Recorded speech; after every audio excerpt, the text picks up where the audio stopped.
Trubo. I'll tell you about life the way I know it, the way I lived it. I don't have any political aspirations or affiliations. I don't belong to a church or any kind of special group. I speak truth to power without paper, pen, or apology. You want truth? Do you want truth? Yeah. Do you want the truth? Yeah. You can't handle the truth. Oh, I'm just serious. Funny thing about truth, once you know it, you can't unknow it. Now what you do with the truth after you know it, even if you choose to do nothing, has consequences. It's time for us to stop being bystanders and standing by and let other people make all the decisions about our lives. We're going to do some historical house cleaning today. What's today's date? June 19th. What does that mean? Juneteenth. So we know what Juneteenth is. And we know we're going to celebrate. But why should we celebrate Juneteenth? We have to honor those African ancestors who survived the institution of bondage. And just because they're not here doesn't mean we can't speak for them. Don't tell me about no statute of limitations. Because if they was here, what would they say? I'm probably the last man standing because I was there and I'm still here. Now the bigger question is, how should we celebrate? Now this is good. Too simple. There's praising, there's dancing, there's eating. Got to be some eating. We understand, but each year that we celebrate Juneteenth is a time to examine our freedom. To ask ourselves, what kind of freedom do we got? And what are we going to do with that freedom? We have social freedom.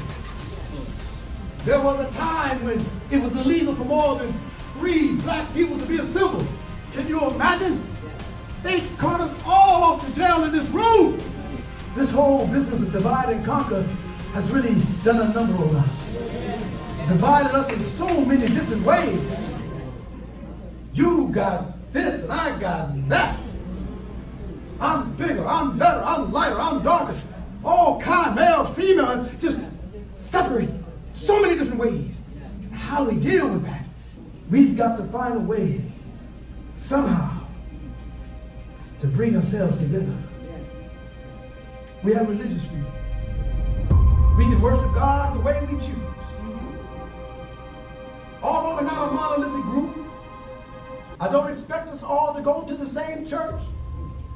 But why do we have so many churches? I would like to see the church join the church. It is time for us to consolidate our resources whenever possible. So here's what you do. You go to your different churches. This is real talk. This stuff you can do. And you come up with a plan. You come up with a project in your community. Something that you say, we're going to do this, we're going to fix this. I ain't talking about the building fund, that's going to keep going. Something else, tangible, all right? And you get with another church, and they'll say, we're going to do this together.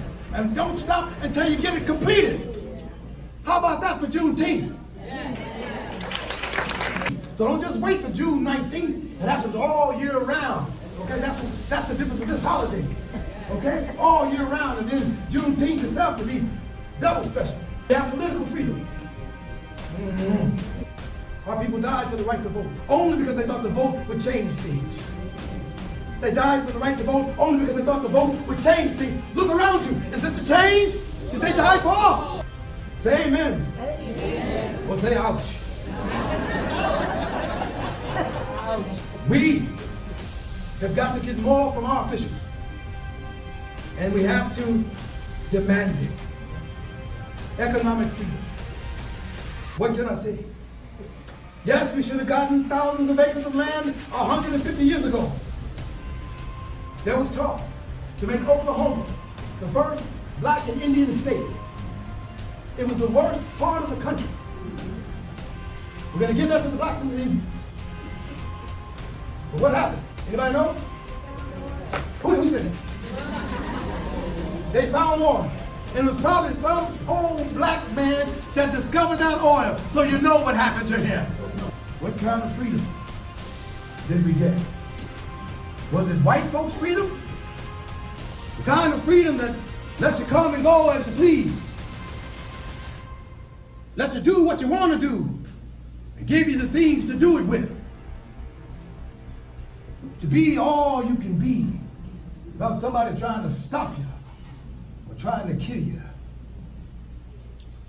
What kind of freedom did we get? We have to recognize that the end of chattel slavery, gave birth to a new kind of slavery for many African Americans that persist to this day. And we'd be here all night to talk about the different ways in which slavery has manifested itself on our watch. We've watched them parade our kids off to jail. We've watched them fill our communities with drugs and lock them up. We watched them drop off weapons into the neighborhood, and when those weapons were pointed at each other, it was no public outcry. And that happened on our watch. You can't wait for someone to free you. You have got to free yourself.